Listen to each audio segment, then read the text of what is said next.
Ed Sheeran, Overpass Graffiti. That's a good song. That was an awesome song, wasn't it? I really enjoyed that. It was a good song, yeah. Now it's 19 minutes past 1 now, and as we mentioned in the first link there, we have a very special guest with us today. We've got Mr. James Attrill. We do. And his role is the High Sheriff of the Isle of Wight.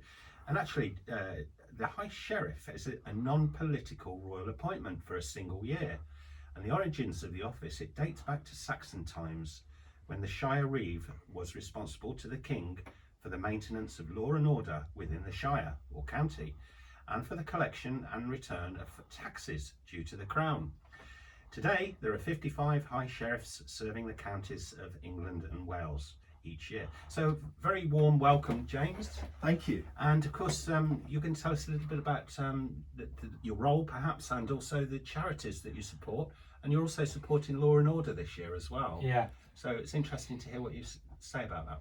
Absolutely. I think you've said it, the role is an ancient one, and if you go back 1,000 years, the High Sheriff was effectively the justice in any particular county.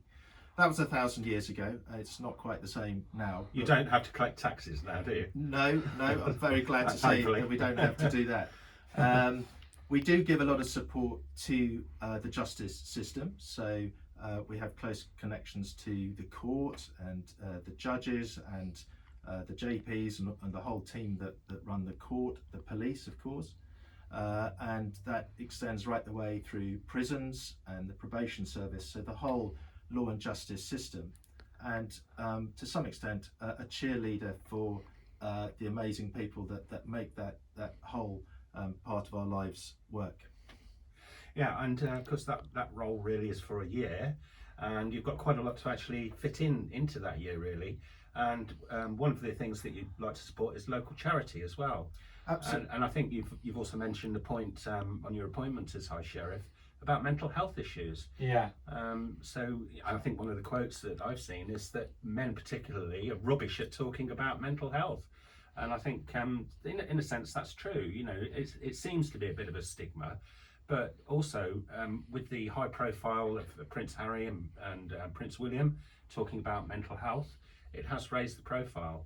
So on the island, are there any particular mental health institutions or charities that you would like to support? Yeah, absolutely. I've had the privilege over the last few months of meeting and speaking to quite a wide range of charities and individuals involved in supporting mental health on the island.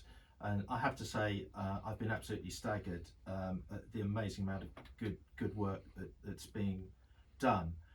Particularly, I think, as we all emerge out of this dreadful pandemic,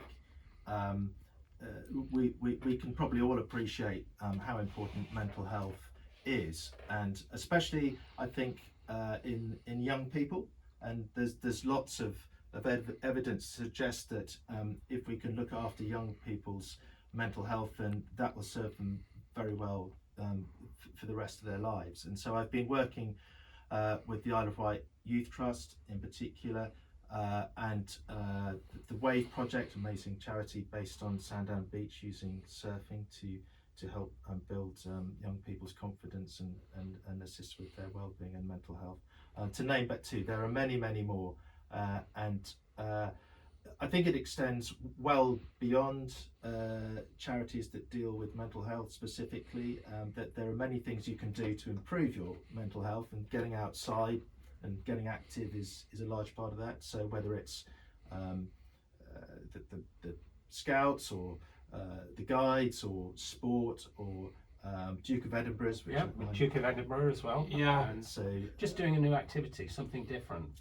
Absolutely, and joining with a group and talking. I think that there's a lot of evidence that we can help ourselves and our mental health by chatting and talking. It may seem a rather obvious thing, but it's something we probably don't do enough of. And you know, the saying goes, you know, it's okay not to be okay. Yeah, and that's one of the messages that Vectis Radio has been putting out there since the start of the pandemic.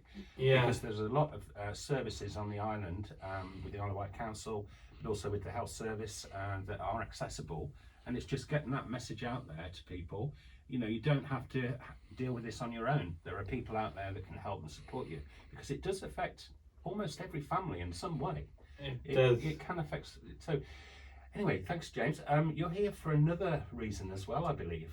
I am. I wanted to just talk about another part of the High Sheriff's role, and that is to make awards to individuals and groups in the community to recognise them as having done something outstanding for the island. I'm delighted, Robert, to say that you're one of those people. I've heard a lot about your amazing work with many groups on the island, and through your DJing and through your work at Braden Community Centre and Core Abbey and countless other outlets. Frankly, you've set an amazing example for people to follow. And as a result of that, I would like, as High Sheriff of the Isle of Wight, to make an award to you. And I'm going to give it to you right now. I've got it here. Oh wow, thank you. Oh, I wish you listeners out there could actually see Chip's face at the moment. He's just absolutely awestruck. That means a lot for me. Wow. That is special. So Chip's just Wow. been presented with the certificate award from the High Sheriff. And thank you very much indeed. Wow. What would you like to say, Chip? Yeah. I know it's difficult because it's a bit of a surprise, a bit of a shock. Yeah, last year was